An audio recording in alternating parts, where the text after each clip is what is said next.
I'm a pain scientist. I try to understand what pain is and how we can help people in pain. We are really keen to bring the amazing discoveries of pain science of the last 20 or 30 years to you. And the reason we want to do that to rural Australia is that all of you will know this, but maybe some of the people around you won't, that chronic pain is a massive problem in rural Australia. And the opioid problem is emerging, and that's emerging worse in rural Australia. And it really frustrates people like us because we now know that there is another option. There is a better way. And we want to plant the seed tonight so that you can tell others there's a better way and re-engage with that possibility. 7 discoveries that I really hope will change your life. These are discoveries that have been made in pain science somewhere between when I was born in 1970 and now. So some of them are not new discoveries, they just haven't reached the people who need them. So, discovery 1, pain is always real no matter what is causing it. And there's some weird things that happen. This is a journal, from a journal article in the British Medical Journal. And this fellow came in, he was a builder and he stepped on a nail. This is part of the description. The smallest movement of the nail was painful, and he was in so much pain they sedated him with very strong drugs. These are very strong drugs.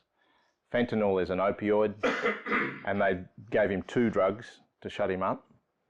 All right, and he eventually had his foot taken out of the shoe, and actually the nail had gone between his toes, and he was not at all damaged.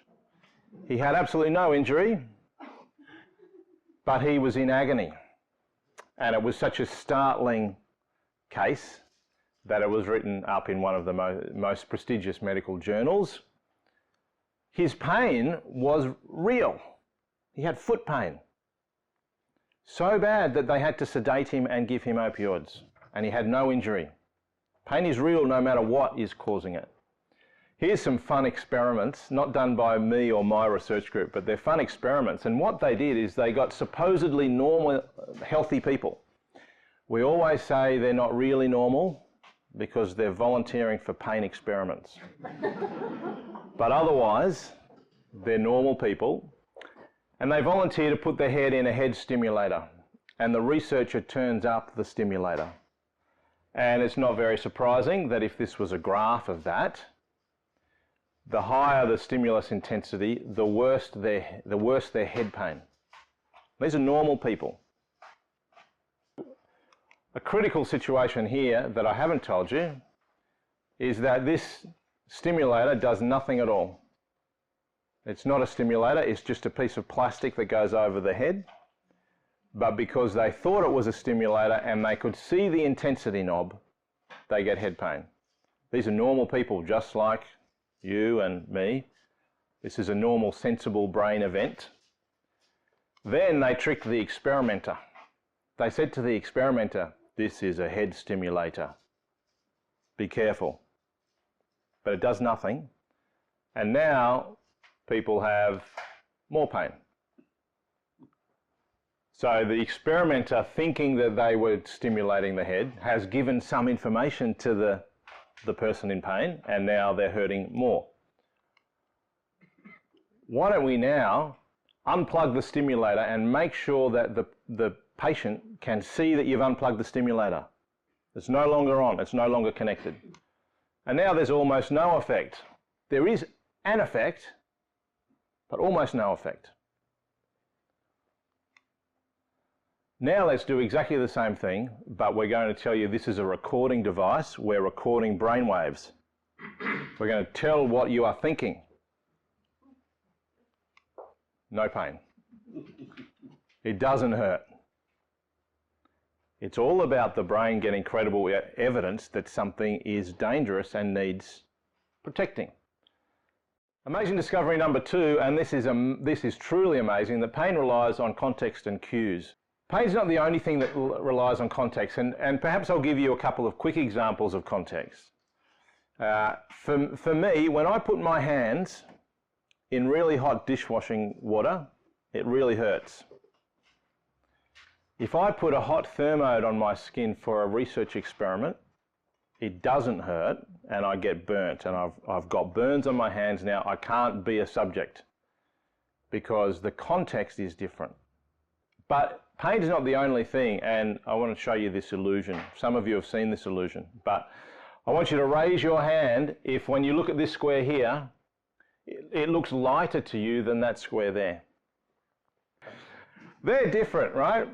They are completely different, but look at what happens. If you turn your head, now if you've got neck pain, I don't want you to hurt yourself, but see if you can turn your head at right angles. Get right over, so this is at right angles. And can we just get a photo of that? Nothing changes, right? It looks exactly the same. There is no effect of turning your head on the side. You could put your head upside down and you would still see that. But you are seeing a trick that relies on context.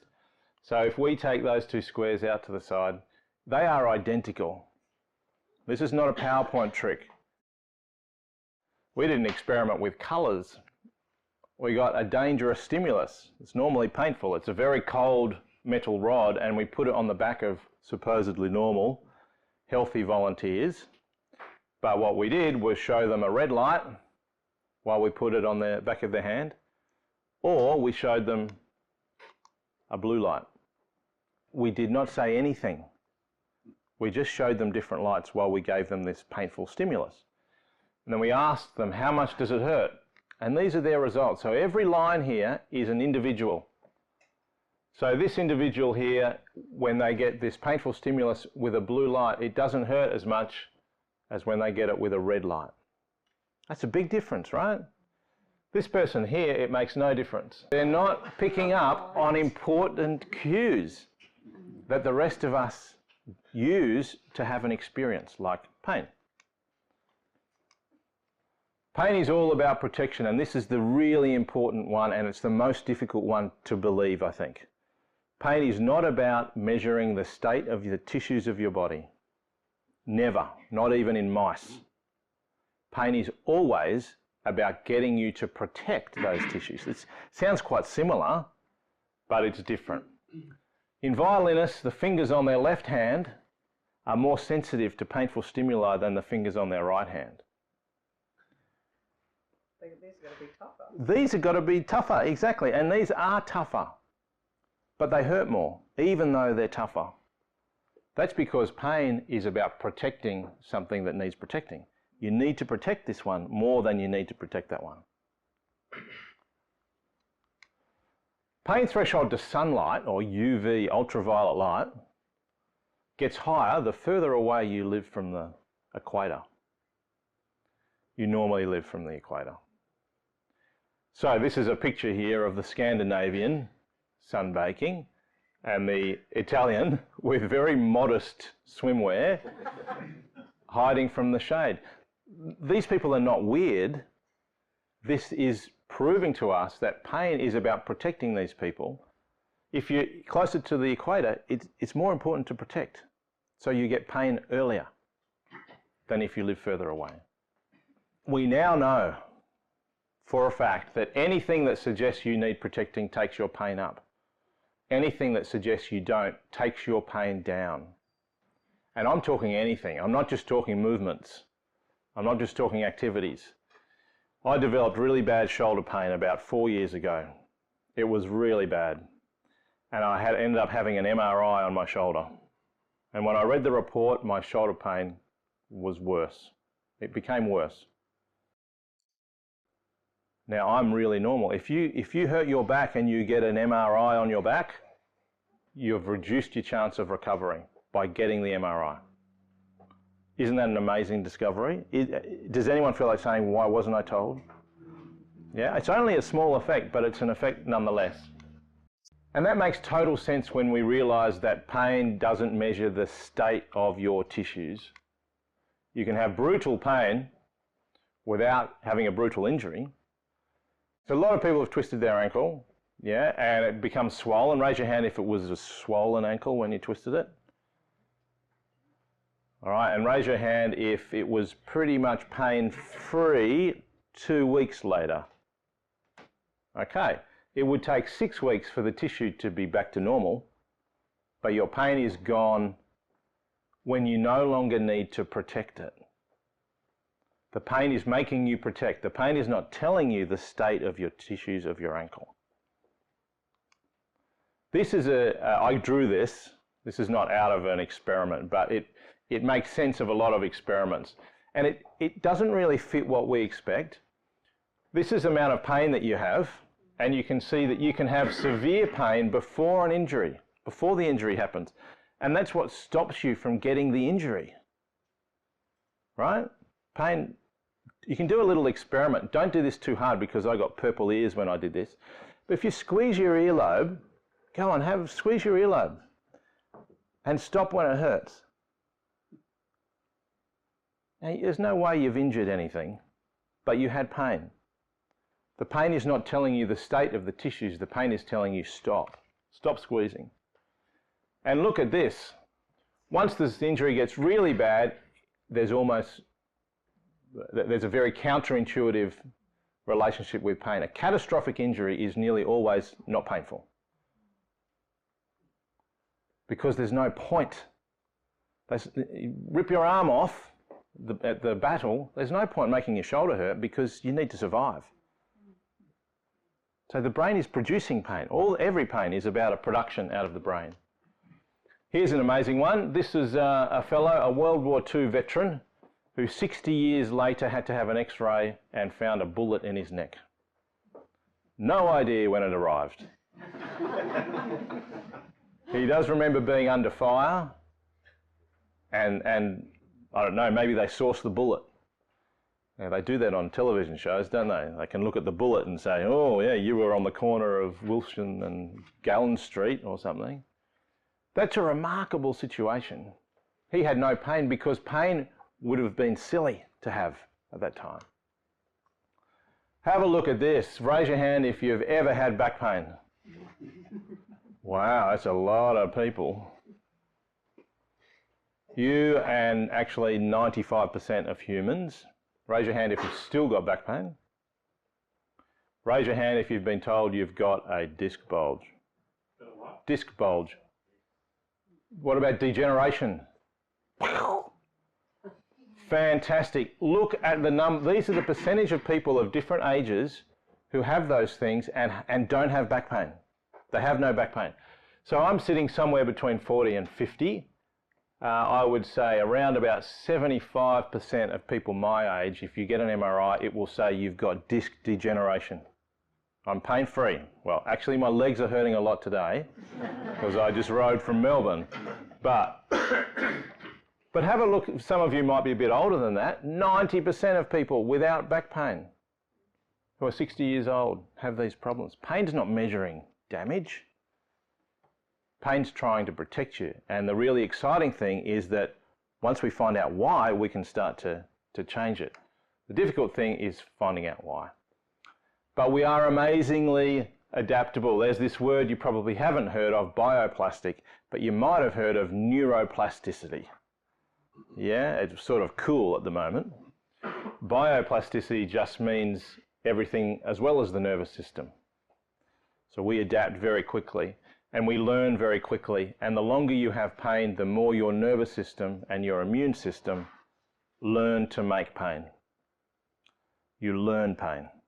And it happens outside of your brain and inside of your brain. And you don't have any control over it, but it's an adaptation within your nervous system. And that's a real challenge for us as health professionals because it hurts in the tissues, but the problem is in the nervous system. It's a really exciting thing for us as health professionals now because we know we can retrain the system once you understand. So this is the most popular, I think it probably still is the most popular picture out of a book that David and I first wrote nearly 15 years ago, 14 years ago. Let's imagine that this was how much of an activity you could do before you injured or before your pain started. And we have this beautiful buffer here. so that you get pain before you break any tissues. If you've had pain for a long time, the single biggest impact on your biology and therefore on your entire life is the increase in the size of the buffer. And that buffer is increased because your nervous system and your immune system has learnt how to be very efficient at producing pain. So you get pain when you're not anywhere near being in danger. And it's real pain because pain is always real no matter what is causing it. So the challenge that anyone with persistent pain has is to work out, okay, why is my brain protecting and how can I reduce the size of my buffer? That's the new questions, I guess. And the language that we use is that your system is overprotective. Your system is overprotective. One of the amazing discoveries is that movement is king. Movement is critical for retraining this system. And here's just some facts. We don't have time to teach you all the stats of this and all the mechanisms, but they are amazing. That movement gradually suppresses the pain system. Movement helps you learn things. So when you move, your brain gets ready to produce brain cells. Movement protects you against other problems, so a lot of problems of getting older can be reduced by moving. And movement is the best way to recover within a wider situation. Even imagining movement is helpful, and this is where I'd like to come back to your question. So we treat patients who are in such severe, unrelenting pain that to move their hand like this is intolerable. So rather than walking further makes it hurt more and more, moving their wrist further. And the way we start training with them is we get them to imagine doing that movement. That's how small an exposure we have to give. And then we slowly build that up. And slowly over time they can do this. And then slowly over time they can get out of their wheelchair. So in your situation, I would say the key is finding the line that you can go to without flaring up, without things becoming worse, and then slowly progressing. And unless you understand pain, this is what Pain Revolution is about, it will make no sense to do things despite pain. It will make no sense that you are safe even though it hurts. And it will make no sense how you need to slowly progress. So we want it to make sense. The seventh amazing discovery, and I'm over to you in a second, Dave, is that we now know this, that understanding pain and then retraining your system works. This is just a drawing that's meant to convey that it's not a quick fix. You have to retrain a system. But with the right resources and the right coaches around you, we know that you can return to life and you can recover. This is typical data. So this is a typical group of people that if we treat them with a tissue-focused or drug-based approach, over time, this is when we started, this is a year later, they haven't changed. And many of you will relate to this. Am I right? Yeah? This is what happens if we can, and it's hard, if we can help you to understand and then start retraining your pain system. Nothing's fast, right? 3 months later, there's not much visible change. 12 months later, there is, if you stick at it. Science cannot offer people with persistent pain an immediate fix, except for 1 in 1,000 people, where it's a fluke. The other 999, we need to take a journey. So just in case you're not sure, these are journal names where the research studies that tell us this story are published. The evidence is just so overwhelming and compelling. These are the people who officially agree with this approach, have officially endorsed this approach. Obviously, there's some Australian Pain Society is sponsoring Pain Revolution. The Australian Physiotherapy Association is sponsoring Pain Revolution. And you might recognise some other organisations, and there are many more organisations.